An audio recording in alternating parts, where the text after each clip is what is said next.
L'accouchement s'est très bien passé, sauf qu'elle était toute jeune, donc ça m'a inquiétée. On m'a rassurée de suite en me disant que c'était très fréquent chez les nourrissons, qu'ils avaient souvent des jaunisses et qu'il fallait la placer donc sous des rayons plusieurs fois dans la journée et puis la garder la nuit aussi. À ce moment-là, vous n'avez évidemment aucun doute. Aucun doute, c'est le bonheur absolu. Et pourtant, vous posez la question à la sage-femme en disant « je trouve qu'elle a beaucoup de cheveux ». Oui, plus tard, il me ramène mon enfant et puis là, je suis choquée quand même, elle a plus de cheveux. Donc je dis simplement, voilà, comment ça se fait que mon bébé a plus de cheveux? J'ai déjà pris courage à deux mains pour poser cette question. Il faut dire que vous êtes une jeune maman. Vous avez quel âge, vous? J'ai 18 ans, je connais rien, j'apprends, donc je fais confiance. Et que vous répond la sage-femme?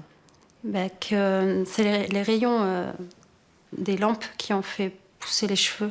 Vous la croyez évidemment. Bien sûr, je la crois. Elle m'explique en plus qu'elle est née 15 jours avant terme, donc les rayons ont accéléré le terme.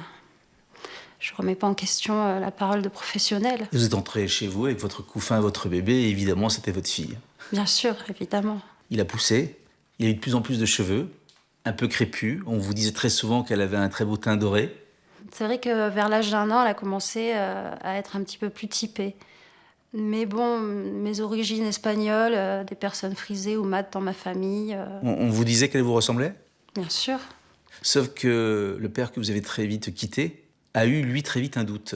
Des rumeurs ont couru dans le village où on vivait, comme quoi je l'aurais trompée.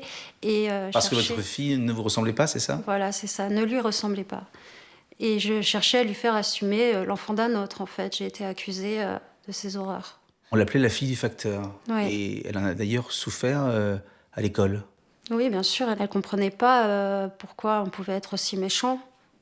C'était le plus beau jour de ma vie.